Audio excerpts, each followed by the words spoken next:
믿음으로 오늘 하루를 또 살아갈 수 있는 힘을 얻는 시간이 되기를 주님의 이름으로 소망합니다.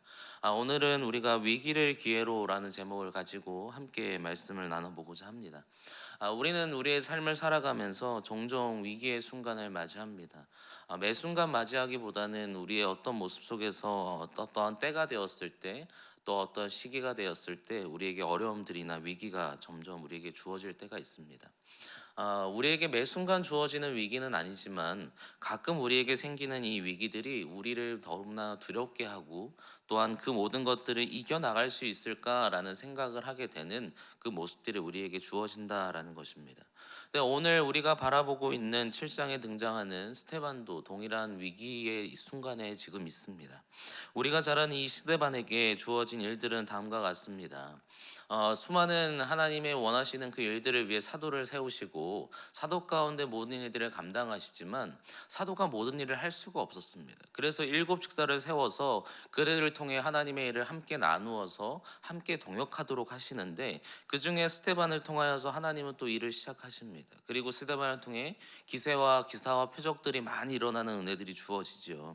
결국 이 스데반은 하나님의 말씀을 온전하게 전합니다. 그는 말씀에 능통한 사람이었고 그에게 있어서 믿음이 그리고 은혜가 충만한 사람이었기 때문에 그 안에 있는 하나님의 말씀을 전하지 않을 수가 없었습니다.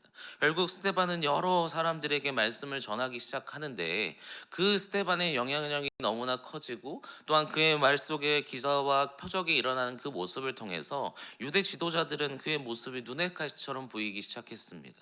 결국은 스데반의 그 모습을 따라 스데반을 고발하죠. 모세와 하나님을 모독하였다라는 죄를 통해서 그를 고발하게 됩니다. 결국 이 스데반은 그들을 위해서 공회로 잡혀가게 됩니다. 그리고 그들 안에서 이제는 재판을 받게 되는데, 그때 그의 모습은 조금 남달랐습니다. 우리가 한 절 앞쪽에 보면 사도행전 6장 15절에 공회 중에 앉은 사람들이 다 스데반을 주목하여 보니 그 얼굴이 천사의 얼굴과 같더라 라고 얘기하죠. 그러니까 분명히 위기의 순간입니다. 어찌 보면 그가 자신의 목숨을 잃을 수밖에 없는, 당시의 신성 모독이라 함은 죽을 수밖에 없는 형벌로 그에게 주어지게 되는 상황 속에서 스데반의 얼굴이 천사 얼굴과 같았다라고 표현하고 있습니다. 물론 그의 얼굴이 편했다는 것은 하나님의 말씀으로 선함이 그에게 드러나기도 했지만, 그의 모습 속에서 어찌 보면 신앙적으로 그 안에 온전한 모습 속에 평안을 누리고 있었다라는 것입니다. 결국 스데반이 이러한 위기의 순간에 평안을 누릴 수 있었던 것은 이 위기가 위기로 끝나는 것이 아니라 오히려 기회라는 것을 이 스데반은 알았다라는 것입니다. 결국 스데반은 그러한 삶의 모습 속에서 하나님을 전할 수 있는 기회로 삼았습니다. 그래서 오늘 우리가 보고 있는 7장 1절부터 쭉 등장하는 그 모습을 보면 스데반은 계속해서 이스라엘의 역사를 통해 하나님이 우리에게 이러한 은혜를 주셨다라는 것을 우리에게 알려줌을 통해서 위기가 아닌 그 모습을 오히려 기회로 삼아서 하나님을 전하는 귀한 은혜로운 시간을 은혜로운 모습으로 우리에게 다가오고 있다라는 것입니다. 우리에게도 이러한 그 믿음의 모습이 있기를 주님의 이름으로 소망합니다. 위기가 위기로 끝나는 것이 아니라 오히려 위기를 통해서 기회로 삼는 은혜가 오늘 우리에게 있어야 합니다. 오늘 다시 본문으로 와서 보면 이제 대제사장이 묻습니다. 너가 하나님과 그리고 모세를 모독하였느냐라고 얘기했을 때, 이스라엘의 역사를 통해서 이 하나님께서 어떠한 계획 속에서 어떠한 섭리로 은혜를 주셨는지를 그들에게 알려주고 있습니다. 그래서 오늘은 우리가 이 본문의 내용을 통해서 하나님의 귀한 은혜를 통해서 우리가 위기를 어떻게 기회로 삼을 수 있는가, 우리의 모습 속에서 어떠한 모습이 곧 기회로 우리를 잡을 수 있는 그 모습이 되는지를 함께 살펴보고자 합니다. 첫째로 우리에게 필요한 모습은 뭐냐면 순종하는 믿음입니다. 오늘 3절 말씀과 4절 말씀에 아브라함의 그 대처가 등장을 하는데요, 3절에 가서 보면 내 고향과 친척을 떠나 내가 내게 보일 땅으로 가라 라고 말씀하십니다. 그러니까 이전에 이미 역사 속에서 아브라함을 통해서 하나님은 요구하셨다는 것이 무엇이냐면, 너의 가족과 너의 모든 소유를 가지고 그 다른 땅으로, 네가 살고 있는 그 안정된 곳을 떠나서 이제는 어찌 보면 어려워 보이고 가서 내가 살아갈 수 있을까라고 보여지는 그 가나안 땅으로 가라는 것입니다. 이 아브라함은 대대손손 하란이라는 땅에서 그의 가족들이 열심히 그의 삶을 살아왔습니다. 그러니까 그만큼 하나님이 또 은혜를 주셔서 그들의 소유는 날마다 풍성해졌습니다. 그런데 그 땅을 이제는 포기하고 안정된 그곳을 포기하고 하나님이 보시기에 마땅한 곳으로 가라는 것이죠. 근데 중요한 것은 그 땅이 얼마나 좋은 땅이냐. 당시에는 그렇게 풍족한 땅이 아니었습니다. 그러니까 어찌 보면 그것을 보고 그것을 선택한다는 것은 우리의 말로 보면 어리석은 일이지요. 그러나 아브라함을 통하여서 또한 스데반이 계속해서 증언하는 것이 무엇이냐면 그것을 순종하게 되었을 때는 우리에게 주시는 은혜가 다르다라는 것입니다. 우리에게 이러한 은혜가 있기를 주님의 이름으로 소망합니다. 하나님의 삶을 살아갈 때 우리의 뜻대로 살아가는 것이 아니라 매 순간마다 하나님이 우리에게 주시는 말씀을 온전히 순종하는 은혜가 오늘 우리에게 있기를 주님의 이름으로 소망합니다. 그래서 순종하는 아브라함에게 하나님은 약속하신 게 있습니다. 오늘 말씀의 5절 말씀인데요, 5절 말씀 우리 함께 읽겠습니다. 그러나 여기서 발 붙일 만한 땅도 유업으로 주니 아지하시고 다만 이 땅을 아직 자식도 없는 그와 그 후손에게 소유로 주신다고 약속하셨으며, 분명히 그들의 모습 속에서는 어떠한 모습이 좋아질 것이라는 것이 보이지 않습니다. 그러나 하나님의 약속은 무엇이냐면 아직 자식도 없는 그에게 자식이 생겨서 그 후손을 통하여서 그 후손들이 이 땅을 누리게 될 것이다라는 약속을 그에게 주시는 것이지요. 결국 아브라함은 이 근거, 어찌 보면 근거 없이 보이는 그 모습을 선택하는 순종을 보여줍니다. 그리고 그에게는 자식으로 이삭이 주어지며 또한 이삭을 통하여서 그의 후손이 가나안 땅에 거하게 되는 모습이 결국 하나님의 그 섭리 가운데 그 계획이 완성되었다라는 것입니다. 결국 우리에게 필요한 첫 번째, 우리가 하나님 안에 살아가는 그 기쁨을 누리면서 날마다 위기를 기회로 바꿀 수 있는 첫 번째 믿음은 순종하는 믿음이 있어야 되는 줄 믿습니다. 두 번째로 그에게 필요한, 우리에게 필요한 믿음은 인내하는 믿음입니다. 오늘 말씀이 6절로 다시 오겠습니다. 6절 말씀인데 6절 말씀도 우리 함께 읽겠습니다. 하나님이 또 이같이 말씀하시되 그 후손이 다른 땅에서 나그네게 되리니 그 땅 사람들이 종으로 삼아 400년 동안 괴롭게 하리라 하시고, 분명히 말씀으로 무엇이라 하시냐면 나그네가 되고 400년 동안 괴로움을 당한다라고 얘기합니다. 분명히 어려움이 우리에게 주어집니다. 위기의 순간은 분명히 우리에게 어려움입니다. 어찌 보면 이 고난 순간에 내가 포기하는 것이 편하지 않을까, 차라리 신앙의 자리를 포기하고 어찌 보면 세상의 방법으로 아니면 어떠한 편법으로 살아가는 것이 더 쉽지 않을까라고 얘기되는, 아니 하나님의 말씀에 오히려 듣지 않는 것이 나에게 유익이 되지 않을까라는 순간들이 매 순간마다 우리에게 옵니다. 그러나 그때 하나님께서 요구하시고 원하시는 것은 그때라도 인내하라는 것입니다. 고난 가운데 있지만 그 속에서 인내하는 그 믿음이 우리에게 있어야 그 모습 속에서 하나님이 원하시는 그 약속이 결국은 우리에게 주어진다라는 것이죠.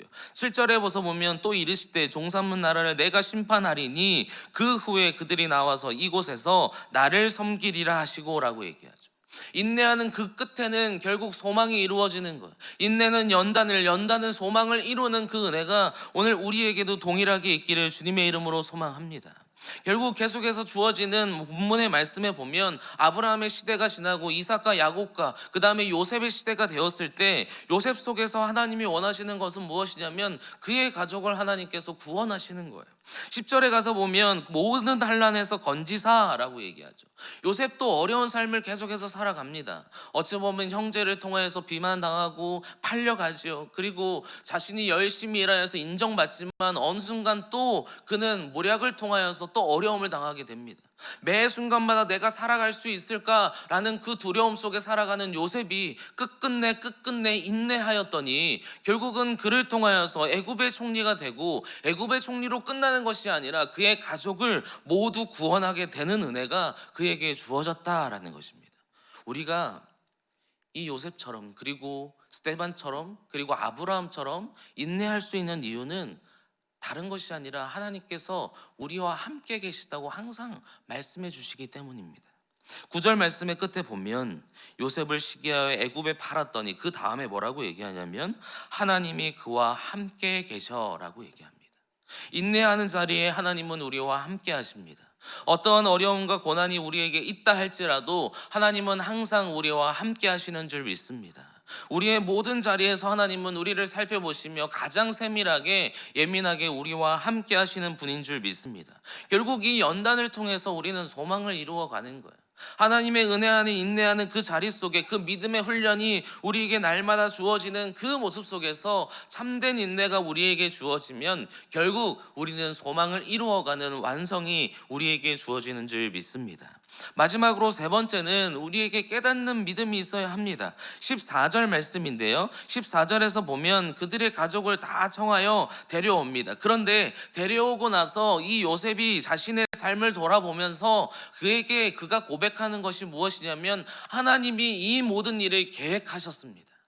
하나님이 나를 통해서 우리의 자손과 우리의 모든 민족을 구원하시기 위해 하나님이 나에게 고난을 주셨지만 그 고난을 통해 끝끝내 하나님의 그 은혜들이 우리에게 풍성하게 주어졌다라는 것을 깨달았다라는 것입니다. 오늘 우리에게도 이러한 은혜가 있기를 주님의 이름으로 소망합니다. 하나님은 지금도 하나님의 계획 가운데, 하나님의 섭리 가운데 하나님의 일을 이루어 가십니다. 그리고 그 일을 이루어 가실 때 우리에게 어려움으로 주시는 것이 아니라 그 어려움을 이겨나가서 승리하며 그 은혜를 풍성하게 누리게 하시는 줄 믿습니다. 이 깨달음을 우리가 알게 되면 우리의 삶은 달라지는 거예요. 위기가 우리에게 주어졌다고 날마다 불평하고 하나님께 원망하는 것이 아니라 오히려 이 위기를 통해서 하나님 또 어떠한 은혜를 주시려고 이러한 어려움을 저에게 주십니까? 하나님 어떠한 모습을 통해서 나를 통해서 하나님의 역사하심을 깨닫게 하시기 위해서 나에게 이러한 어려움을 주십니까? 라는 고백이 우리를 통해서 드러나기를 주님의 이름으로 소망합니다. 오늘 우리가 바라보는 스데반, 아브라함, 요셉뿐만 아니라 우리가 곧 하나님의 믿음의 사람으로서 하나님 안에 모든 어려움들을 이겨나가는 은혜가 있기를 주님의 이름으로 소망합니다. 말씀의 결론을 맺겠습니다. 스데반도 위기를 당하고 요셉도, 그리고 우리도 위기의 순간이 날마다 우리에게 주어집니다. 그러나 그 위기의 순간을 우리가 기회로 삼고 하나님 안에 순종하는 믿음이 우리에게 있기를 주님의 이름으로 소망합니다. 또 순종함을 통하여서 우리가 인내하고, 인내는 연단을 소망을 이루어가는 완성하실 하나님의 약속을 믿는 믿음이 우리에게 주어지며, 또한 그것이 우리에게 이루어졌을 때 그것을 깨닫고 감사함을 통하여서 풍성한 은혜를 누리는 우리의 모습이 되기를 주님의 이름으로 소망합니다. 오늘도 우리는 살아가며 여러 가지 모습들이 우리에게 주어지는데 그때마다 우리와 함께 하시는 하나님을 의지하는 삶을 통하여서 풍성한 은혜를 누리시는 귀한 하루가 되시기를 주님의 이름으로 간절히 축복합니다. 함께 기도하겠습니다.